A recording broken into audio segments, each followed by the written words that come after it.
এই কে রোজা আছে না আছে তা দেখে আমার লাভ নাই, আমাকে মাল এক্ষুন ডেলিভারি দিতে হবে। যা তাড়াতাড়ি লোড কর গা। ঠিক আছে মালিক, যাচ্ছি। এই রিয়াজ দাঁড়া, তোকে যেতে হবে না, আমি যাচ্ছি। খাবার তুই আবার উঠে আসলি কেন? যা খেলি গা, আমি লোড করে দিছি। এই যে রোদ পড়ছে, ছাদ না জল কেউ ডিস্টাই থাকা যাচ্ছে না, তুই আবার গাড়ি লোড করতে কি মরবি নাকি? যা তুই মোটরটা চালু করতে টুকটুক করে কয়লাগুলো ভিজা গা, আমি গাড়ি লোড করতেছি। ঠিক আছে ভাই। এই সুমিত শোন। বলেন মালিক।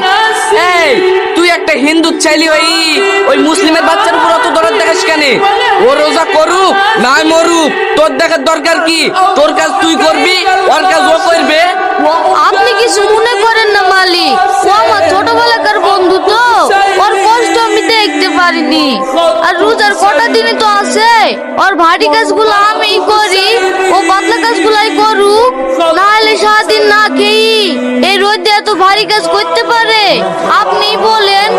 আমি সবই বুঝতে পারছি, তুই ওই মুসলিম ছেলেটার এত উপকার করছিস, তো ওই ছেলেটাই তোর একদিন এমন ক্ষতি করবে তুই পস্তি ফের পাবিনি। শোন, তুই তো আমার জায়েদ ভাই, তোর ভালোর লেগেই বলছি, মুসলিমদের সাথে মিশিস নি, ওরা ভালো না। ঠিক আছে মালিক, আমি আসছি। বিজয় ঘোষ, তোর এই মাসে দুদিন ছুটি আছে, টোটাল হয়েছে 4200 টাকা। এই লে আজ শেখ, এই মাসে একদিনও ছুটি নাই, টোটাল হয়েছে 4500 টাকা। এই লে। মালিক, আর 4 দিন বাদ দিত আমাদের ঈদ, 2000 টাকা অগ্রিম দেন না।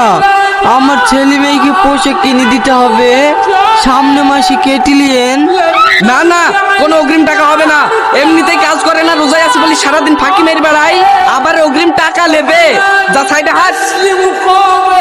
বড় ভাই, কত টাকা হলো? আজকে 380 টাকা, আর গত মাসের আছে 4100 টাকা, টোটাল হলো 4480 টাকা। 4480 টাকা? হ্যাঁ, ভাটাই টাকা পাওনি নাকি? হ্যাঁ দিয়েছে।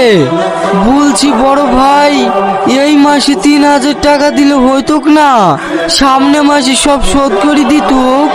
না না, এই মাসে কোন ধার বাকি রাখা যাবে না, আর কদিন বাদ দিয়ে ঈদ, দোকানে সব ঈদের মাল তুলতে হবে, টাকাগুলো সব দিয়ে দাও, আজ কি মার্কেটে যাব। ঠিক আছে দিয়েছি।